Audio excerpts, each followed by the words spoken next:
बीते 24 जून को चुनाव आयोग ने एक बड़ा फैसला लिया बिहार को लेकर, वोटर आई कार्ड रिवीजन। लेकिन यह ऐसा मामला रहा जिससे बीते 18 दिनों में सियासी भूचाल आया हुआ है। और इस सियासी भूचाल का असर यह है कि राहुल गांधी से लेकर तेजस्वी यादव हो या फिर ओवैसी, ये तमाम चेहरे हमलावर हैं और चुनाव आयोग के खिलाफ बिहार बंद तक किया गया।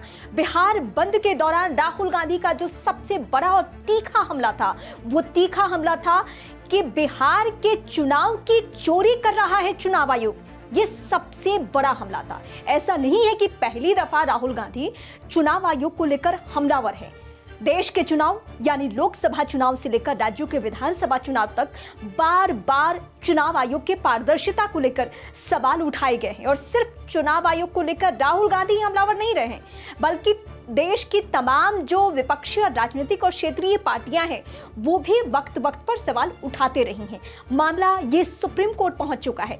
सुप्रीम कोर्ट में लंबी सुनवाई चल रही है और एक जो तेजस्वी यादव ने बार बार इस मुद्दे पर टाइमलाइन को लेकर सवाल उठाया, वही सवाल सुप्रीम कोर्ट में भी उठा। और सुप्रीम कोर्ट ने भी चुनाव आयोग के वकील से पूछा कि इतने कम समय में आप ये प्रक्रिया कैसे पूरी करेंगे, क्योंकि इससे पहले जो लास्ट अपडेट हुआ है बिहार में वोटर आई कार्ड और ये प्रक्रिया वो 2003 में।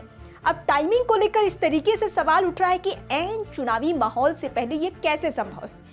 मनोज झा का दावा यह है, जो आरजेडी के लीडर हैं, कि ये मानसून का वक्त है। बाढ़ प्रभावित बिहार के कई जिले रहते हैं, बाढ़ में कई लोग पलायन कर जाते हैं, विस्थापित हो जाते हैं। ऐसे में डॉक्यूमेंट्स पहुंचाना, ऐसे में ये सारी प्रक्रिया का हिस्सा बनना इतना आसान भी नहीं है।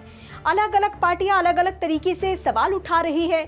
चुनाव आयोग को लेकर ओवैसी का रुख भी बहुत हमलावर रहा, लेकिन बिहार बंद के दौरान कुछ और बड़ी बातें हुई हैं, वो भी इस वक्त हम आपको बताने जा रहे हैं। दरअसल जब बिहार बंद के दौरान तेजस्वी यादव, राहुल गांधी, ये सभी एक ओपन ट्रक पर चुनावी माहौल को लेकर बहुत ज्यादा हमलावर थे और चुनाव आयोग के मुद्दे को उठा रहे थे, एक के बाद एक सवाल पूछ रहे थे, तो कांग्रेस पार्टी के भी दो चेहरों की कोशिश थी कि उस मंच पर वो जरूर रहे जहां पे राहुल गांधी की मौजूदगी है।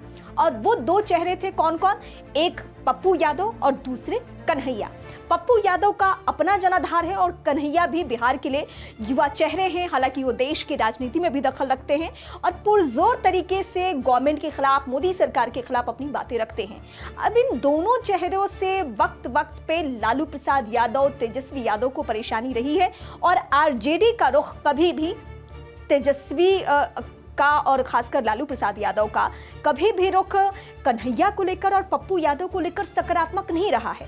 वो हमेशा उनको दरकिनार करने की कोशिश करते रहे हैं। अगर मैं 2024 लोकसभा चुनाव का एक उदाहरण दूं तो आपको बहुत बेहतर तरीके से समझ में आएगा कि आखिर पप्पू यादव या फिर कन्हैया को राहुल गांधी के मंच पर क्यों नहीं चढ़ने दिया गया।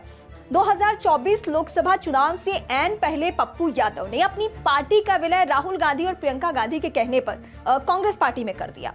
और कोशिश सिर्फ ये थी कि जो पूर्णिया सीट है, जहां को लेकर हमेशा पप्पू यादव कहते रहे कि पूर्णिया तो मेरी मां है, तो वो सीट हर हाल में कांग्रेस पार्टी दे दे पप्पू यादव को और वो वहां से चुनाव लड़े। लेकिन इस बीच लालू प्रसाद यादव का दखल होता है। लालू ने बीमा भारती से प्रॉमिस कर दिया था, उनकी वफादारी का उन्हें इनाम देना था और हर हाल में बीमा भारती को भी पूर्णिया सीट से टिकट चाहिए था। अब हुआ क्या कि सीट शेयरिंग के दौरान ये सीट चला गया, पूर्णिया सीट आरजेडी खेमे में और बीमा भारती को ये सीट। लेकिन कांग्रेस पार्टी से बिना अलग हुए निर्दलीय चुनाव लड़ा किसने? पप्पू यादव ने। कांग्रेस के खिलाफ वो हमलावर नहीं हुए। हालांकि उन्होंने बहुत मेहनत की, बहुत कोशिशें की, डोर टू डोर कैंपेन किया, जी जान लगाकर पूर्णिया सीट उन्होंने निकाल ली।